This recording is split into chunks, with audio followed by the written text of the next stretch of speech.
आज हम सुनेंगे सकट व्रत चौथ की कथा। एक साहूकार और एक साहूकारनी थे। वह धर्म पुण्य को नहीं मानते थे। इसके कारण उनके कोई बच्चा नहीं था। एक दिन साहूकारनी पड़ोसी के घर गई। उस दिन सकट चौथ था। वहां पड़ोसन सकट चौथ की पूजा करके कहानी सुना रही थी। साहूकारनी ने पड़ोसन से पूछा, तुम क्या कर रही हो? तब पड़ोसन बोली कि आज चौथ का व्रत है, इसलिए कहानी सुना रही हूँ। तब साहूकारनी बोली, चौथ के व्रत करने से क्या होता है? तब पड़ोसन बोली, इसे करने से अन्न धन सुहाग पुत्र सब मिलता है। तब साहूकारनी ने कहा, यदि मेरा गर्भ रह जाए तो मैं 1.25 सेर तिलकुट करूंगी और चौथ का व्रत करूंगी।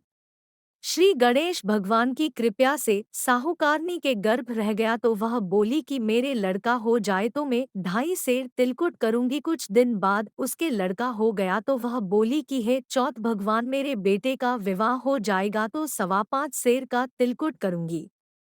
कुछ वर्षों बाद उसके बेटे का विवाह तय हो गया और उसका बेटा विवाह करने चला गया, लेकिन उस साहूकारनी ने तिलकुट नहीं किया। इस कारण से चौथ देव क्रोधित हो गए और उन्होंने फेरों से उसके बेटे को उठाकर पीपल के पेड़ पर बिठा दिया। सभी वर को खोजने लगे पर वो नहीं मिला। हताश होकर सारे लोग अपने अपने घर को लौट गए। इधर जिस लड़की से साहूकारनी के लड़के का विवाह होने वाला था, वह अपनी सहेलियों के साथ गणगौर पूजने के लिए जंगल में दूब लेने गई। तभी रास्ते में पीपल के पेड़ से आवाज आई, ओ मेरी अर्धब्यही। यह बात सुनकर जब लड़की घर आई, उसके बाद वह धीरे धीरे सूख कर कांटा होने लगी। एक दिन लड़की की माँ ने कहा, मैं तुम्हें अच्छा खिलाती हूँ, अच्छा पहनाती हूँ, फिर भी तू सूखती जा रही है, ऐसा क्यों? तब लड़की अपनी माँ से बोली कि वह जब भी दूब लेने जंगल जाती है तो पीपल के पेड़ से एक आदमी बोलता है कि ओ मेरी अर्धयही। उसने मेहंदी लगा राखी है और सेहरा भी बांध रखा है।